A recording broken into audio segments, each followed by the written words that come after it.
بسم اللہ الرحمن الرحیم۔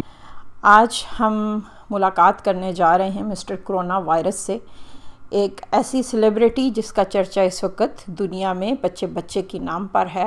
ہاں، کوئی بھی ملک ہے یا کوئی بھی خطہ ہے وہ اس سے واقف ہے۔ جی مسٹر کرونا وائرس،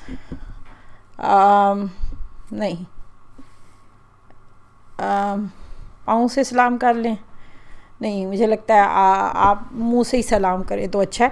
آپ ذرا اپنا کوئی تعارف یا اپنے بارے میں کچھ بتانا پسند کریں گے؟ کرونا کے نام سے مشہور ہوں، اور میرا یہاں آنے کا کچھ مقصد ہے۔ پہلی بات تو یہ سمجھ لو کہ میں یہاں اس لیے آیا کہ تمہارے اندر عاجزی پیدا ہو، تمہیں پتہ چلے تم کتنی کمزور مخلوق ہو۔ کوئی انسان ایسا نہیں ہے کہ جو اتنا طاقتور ہو کہ مجھے ہرا سکے۔ جتنے مرضی دعوے کر لو انا ربکم الاعلی کے، لیکن دنیا کا کوئی چھوٹا بڑا ملک، کوئی طاقتور ٹیکنالوجی میں، سائز میں، کوئی بھی مجھے نہیں روک سکا۔ جانتی ہو میرا سائز کیا ہے؟ میں تمہیں سمجھاتا ہوں۔ اگر تم چاول کا دانہ لو اور اس کو 1,00,000 سے ضرب دو تو تمہارے 5 یا 6 کرکٹ سٹیڈیم بھر جائیں گے، لیکن اگر تم مجھے دیکھنے کے لیے کوشش کرو تو مجھے 1,00,000 سے ضرب دو تو شاید میں تمہیں پھر دکھ جاؤں گا، ورنہ میں تمہیں مائکروسکوپ سے بھی نہیں دکھتا۔ تو تم بے اختیار مخلوق ہو، اور ایک ہی رب ہے جو مکمل اختیار رکھتا ہے۔ تو عاجزی اختیار کرو اس رب العالمین کے سامنے۔ اتنا مشہور ہونا کیسا لگ رہا ہے؟ کیونکہ اس وقت پوری دنیا… بہت اچھا لگ رہا ہے، تمہیں اچھا لگے نہ لگے، مجھے تو اچھا لگ رہا ہے، اور میں ابھی جانے کا ارادہ نہیں رکھتا۔ اچھا، یہ بتاؤ کہ موت تمہاری سگی بہن ہے یا کوئی دور پار کی رشتہ دار؟ میں تو خود موت ہوں بی بی۔ زندگی اور موت حقیقت ہے۔ بعض اوقات موت سے غفلت تم لوگوں کو اس حد تک پہنچا دیتی ہے کہ یاد ہی نہیں رہتا کہ زندگی ہمیشگی کی نہیں ہے۔ یہ حادثات اور یہ واقعات یہ تمہیں یاد دلانے کے لیے ہیں۔ کل نفس ذائقۃ الموت، ہر جاندار کو موت کا مزہ چکھنا ہے، ہر کسی کو فنا ہے۔ کل من علیہا فان۔ موت کی یاد دل کی سختی کو نرمی سے بدل ڈالتی ہے، اور میں یہی کرنے آیا ہوں۔ دنیا کے ساتھ تمہیں آخرت کی یاد دلانے آیا ہوں۔ میرا آنا تمہارے دل کو غفلت سے بیدار کر سکتا ہے، نرمی پیدا کر سکتا ہے۔ تو اس طرح سے مجھے دیکھو تو میں رحمت بھی ہوں۔ ہو سکتا ہے کہ میری وجہ سے کسی کو رب کی یاد آ جائے۔ بات تو بتائیں، میرا جسم میری مرضی، تو پلیز مجھ سے دور رہنا، کیونکہ میری مرضی نہیں ہے کہ تم میرے جسم میں داخل ہو۔ جتنے مرضی دعوے کر لو، تمہارا جسم مگر مرضی نہیں چلے گی۔ میں کسی بھی جسم پہ حملہ کر سکتا ہوں۔ میں تو فرق مٹانے آیا ہوں، نسل اور ذات کا، مرد اور عورت کا، بچے اور بوڑھے کا، غریب اور امیر کا۔ میں تو انسانوں کو ایک ہی صف میں کھڑا کر چکا ہوں، اور گورے اور کالے کا میں کوئی فرق نہیں کرتا، عربی اور اجمی کا فرق نہیں کرتا۔ میں پاسپورٹ نہیں دیکھتا، میں نیشنلٹی نہیں دیکھتا۔ کلکم بنی آدم و آدم من تراب۔ اپنی حیثیت پہچانو۔ تمہارا کوئی قبیلہ، کوئی خاندان، کوئی ملک، میری نظر میں یہ کوئی تقسیم ویلڈ نہیں ہے۔ تم میری نظر میں صرف انسان ہو۔ میں تمہیں اپنا آدمی نامہ پڑھ کے سناؤں کہ منسٹر یا چپڑاسی جہاز پہ جو جا رہا ہے سو ہے وہ بھی آدمی، زمین پہ جو کراہ رہا ہے سو ہے وہ بھی آدمی، شام، فلسطین، کشمیر جو مر رہا ہے، جو مار رہا ہے سو ہے وہ بھی آدمی۔ تم سب سرخ خون رکھتے ہو۔ کتنے احمق ہو کہ اپنے آپ کو ایک دوسرے سے برتر سمجھتے ہو۔ اگر برتری حاصل ہے تو صرف انسان جو تقوی اور کردار رکھتا ہو، اس کے علاوہ تم سب ایک ہی جیسے ہو۔ نیک بھی اور بد بھی سارے ہی پکڑے جا رہے ہیں، اس کے پیچھے کیا حکمت ہے؟ ہاں، نیک اور بد کا فرق ہے تو صحیح، لیکن دیکھو، میں تمہیں یہ سبق سکھانے آیا ہوں کہ دنیا اور اس کی مال و متاع کامیابی یا ناکامی کا نتیجہ نہیں ہے۔ یہ ممکن ہے کہ کوئی برا میرے ہاتھوں سے بچ جائے اور نیک پکڑا جائے، کیونکہ یہ دنیا دارالجزا نہیں دارالعمل ہے، اس میں بچے بھی مر سکتے ہیں اور ہو سکتا ہے برے بچ جائیں۔ یہ کوئی یہ کوئی ایسا آخری سٹیشن نہیں ہے۔ اور یہ بھی مت بھولو کہ ضروری نہیں کہ جس کی پکڑ ہوئی اس سے اللہ تعالیٰ ناراض تھا اور جو بچ گیا تو اس سے راضی ہے۔ یہ پیمانہ غلط ہے، کیونکہ یہ دنیا اس بات کا ثبوت ہرگز نہیں کہ اللہ خوش ہے تو تمہیں زندگی ملے گی، دنیا ملے گی، بلکہ اس کے برعکس بھی ہو سکتا ہے۔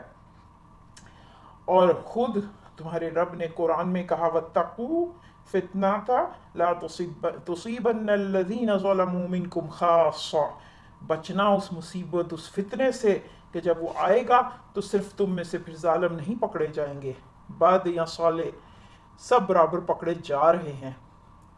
تو یہ میں تمہیں سمجھانے آیا ہوں کہ اللہ کی رضا اور ناراضی کے یہ پیمانے مت بتاؤ، بنانا کہ ایک حدیث کے مطابق ہے کہ وبا ایک گروہ کے لیے اگر عذاب ہے تو دوسرے گروہ کے لیے رحمت کا باعث بھی بن سکتی ہے۔ تو ماننے والوں کے لیے یہ نعمت بھی ہے اور آزمائش بھی، ایسے ہی جیسے مال ایک نعمت ہے اگر صحیح استعمال کرو، اور آزمائش اگر اس کا غلط استعمال کرو۔ صحت اور اولاد یہ بھی تمہارے لیے ایک آزمائش ہے۔ دنیا کا ملنا یا نہ ملنا اللہ کی نظر میں یہ معیار نہیں ہے۔ اسی لیے تو تم دیکھتی ہو نا کہ کبھی اچھے لوگ محروم رہ جاتے ہیں اور برے لوگوں کو بہت نواز دیا جاتا ہے، وہ مال و متاع سمیٹ لیتے ہیں۔ اپنا کھانا خود گرم کرو، اپنے موزے خود ڈھونڈو، تو پھر تم کس فیملی سسٹم اور کس اجتماعیت کی بات کرنے آئے ہو؟ نہ بی بی، سب کو ایک دوسرے کی ضرورت ہے۔ تم انسان ہو اور انسان کو انسان کا محتاج بنایا گیا ہے۔ جو روٹی کا لقمہ بھی منہ میں ڈالتی ہو نا تو 100 انسانوں نے مل کے اس میں محنت کی ہوتی ہے۔ جو لباس بھی پہنتی ہو، جانتی ہو کتنے انسانوں نے مل کے اس کو یہاں تک پہنچایا ہے۔ یہ میں تو تمہیں احساس دلانے آیا ہوں کہ تمہیں ضرورت ہے کسی غمگسار کی، خاندان کی، فیملی کی۔ آج خدا نہ خواستہ میں تمہیں بیمار کر دوں، تمہارے گھر آ جاؤں، تو کوئی تو چاہیے نا جو تمہیں دوائی لا کے دے، جو تمہاری دیوارداری کرے۔ تو دیکھو تمہارے رب نے جمعے کی اہمیت کے لیے کیوں اتنی تاکید کی، اتنی احادیث میں فضیلت ہے کہ تاکہ تم ایک دوسرے سے ملو، تم سب ایک دوسرے کی ضرورت ہو۔ باہمی تعاون سے معاشرہ پروان چڑھتا ہے، تہذیب بنتی ہے۔ عرب لوگ جاہلیت کے زمانے میں جانتی ہو نا کوئی تہذیب کوئی تمدن نہ رکھتے تھے۔ اسلام نے آ کر ان کو ایک سسٹم دیا، ایک سٹرکچر دیا اور ان کو حکومت کرنا سکھایا، جبھی تو وہ طاقتور بنے۔ دنیا میں کامیاب قومیں لا اینڈ آرڈر کے ساتھ چلتی ہیں، اور تبھی انسان کی جان مال عزت محفوظ رہتی ہے، اور اچھی زندگی گزار سکتا ہے۔ یوں کہہ لو کہ میں تمہیں اجتماعیت کا سبق سکھانے آیا ہوں، تعاون کا سبق، مرد اور عورت کے باہمی معاونت کا سبق، جو مل کے ایک دوسرے کا خیال رکھیں اور اس معاشرے کی تشکیل کریں۔ تم سب ایک دوسرے کے محتاج ہو اور ایک دوسرے کی کفیل ہو۔ اچھا دیکھو، میرے پاس تو ماسک ہے، میرے پاس ہرگز مت آنا، تو میرے اندر نہیں داخل ہو سکتے، کیا خیال ہے؟ کر لو جتنی مرضی احتیاطی تدابیر کر لو، لیکن ایک بات کہوں، کوئی تو ہے جو تدبیر کر رہا ہے۔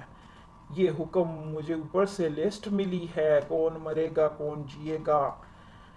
تمام تر احتیاطی تدابیر کے باوجود کوئی پکڑا جا سکتا ہے، اور ہو سکتا ہے کوئی دوسرا بے احتیاطی کرے اور اس کے باوجود بچ جائے۔ کوئی اور ذات ہے جو تدبیر کر رہی ہے۔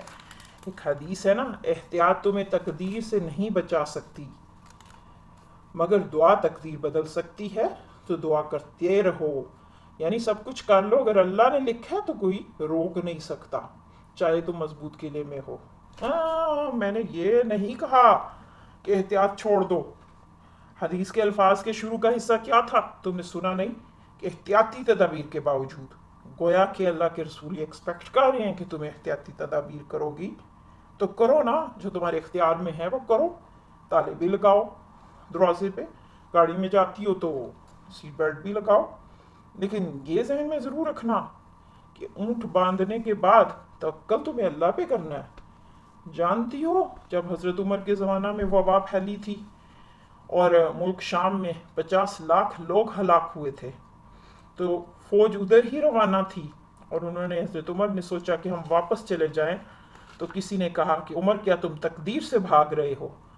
تو حضرت عمر نے کیا خوبصورت جواب دیا، اللہ کی قدر سے، اللہ ہی کی قدر کی طرف واپس جا رہے ہیں۔ قُلْ لَن يُصِيبَنَا إِلَّا مَا كَتَبَ اللَّهُ لَنَا۔ اس آیت کو سمجھ لو کہ کوئی مصیبت ہم تک نہیں پہنچ سکتی مگر یہ کہ جسے اللہ نے لکھ دیا ہو۔ ہاں، اپنی احتیاطیں مت چھوڑنا، کبھی مت چھوڑنا، جو تمہارے اختیار میں ہے اسی کا ہی تم سے حساب ہے۔ اللہ نے کوئی چیز کسی حکمت کے بغیر پیدا نہیں کی، تو تمہارے وجود میں کیا حکمت پوشیدہ ہے؟ کچھ بتانا پسند کرو گے؟ کوئی چیز کمی نہیں اس قدرت کے کارخانے میں، یہ نقطہ سمجھ لو کہ میرے آنے میں بھی حکمت ہے۔ جہاں پہ تم خوف اور ہراس اور پینک دیکھ رہی ہو، وہاں میڈیا تو نہیں بتائے گا کہ لوگ دراصل رجوع اللہ کر رہے ہیں، اپنے مذہب کی طرف، عقیدے کی طرف پلٹنے لگتے ہیں، نماز میں غافل میرے ڈر سے نماز پڑھنے لگے ہیں، دل نرم پڑھنے لگتے ہیں، گردنیں جھک رہی ہیں۔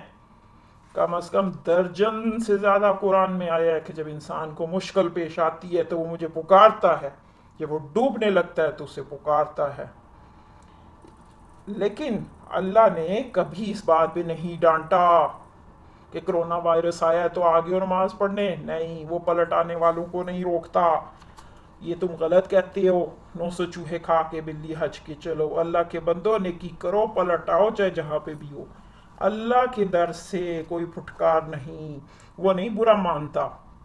وہ برا مانتا ہے تو صرف تب جب پریشانی دور ہونے کے بعد انسان غافل ہونے لگتا ہے اور دور چلا جاتا ہے یا دوسروں کو شریک ٹھہراتا ہے، یہ برا ہے۔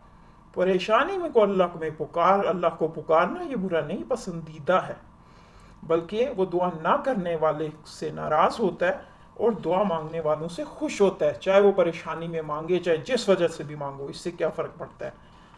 پیارے نبی صلی اللہ علیہ وسلم جب پریشان ہوتے تو اپنے سجدے بڑھا دیتے، کہتے وضو بلال لاؤ ہمارے وضو کا پانی، اور صحابہ کرام بھی اپنی عبادات اور گریہ زاری بڑھا دیتے تھے۔ تو کوئی بات نہیں، پریشان نہ ہو، اگر پہلے کبھی نماز نہیں پڑھی تو اب پڑھنی شروع کر دو، اگر صرف امتحان کے وقت پڑھنے کو دل کر رہا ہے تو اس پہ شرمندہ ہونے کی کیا ضرورت ہے؟ تمہیں اللہ کی طرف سے آسمانوں سے کبھی تانا نہیں ملے گا کہ پہلے کدھر تھے۔ شرمندگی والا رویہ غفلت کا رویہ ہے۔ رجوع کے عمل کو ہمیشہ پسند کیا گیا، کیا پتا جس نے آج گردن جھکائی اس کو ہدایت مل جائے۔ درست عمل پتہ ہے کیا ہے؟ کہ یہ پریشانی گزر جائے، تم بچ جاؤ، تو پھر اللہ کو یاد رکھنا، شکر ادا کرنا، یہی ایمان کی نشانی اور مومن کی پہچان ہے۔ دعا مانگتے رہو، رجوع کرتے رہو، کبھی مایوس مت ہونا۔ اگر میں تمہیں اس وقت اٹھا کے بھی لے جاؤں تو تمہیں فکر اس بات کی نہیں ہونی چاہیے کہ میں آ رہا ہوں یا نہیں، اس بات کی فکر کرو کہ جب میں آؤں تو تمہارا دل اللہ کی یاد سے بھرا ہوا ہو اور تمہارے آخری الفاظ یہی ہو، لا الہ الا اللہ محمد رسول اللہ، اور تمہارا دل نرم پڑ چکا ہو۔ تم سے بچنے کی کوئی خاص دعا یا کچھ احتیاطی تدابیر کیا تم بتانا چاہو گے؟ صبح و شام کے اذکار، بالخصوص یہ دعا بسم اللہ الذی لا یضر مع اسمہ شیء فی الارض ولا فی السماء السمیع العلیم، یہ دعا ضرور پڑھو۔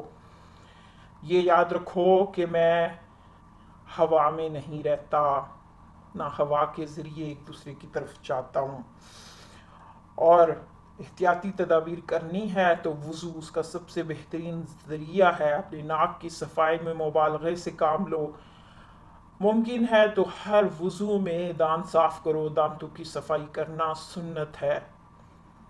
اور جو تمہیں انسٹرکشن ارد گرد سے مل رہی ہے مجھ سے بچنے کی، اس کو سنو اور اس پہ عمل کرو، اپنی صفائی کا خیال رکھو، ماسک پہنا، اور یہ جو بہنیں نقاب پہنتی ہیں وہ تو ویسے ہی مجھ سے بچی ہوئی ہیں، اس سے واقعی فرق پڑتا ہے، اس کا اہتمام کرو۔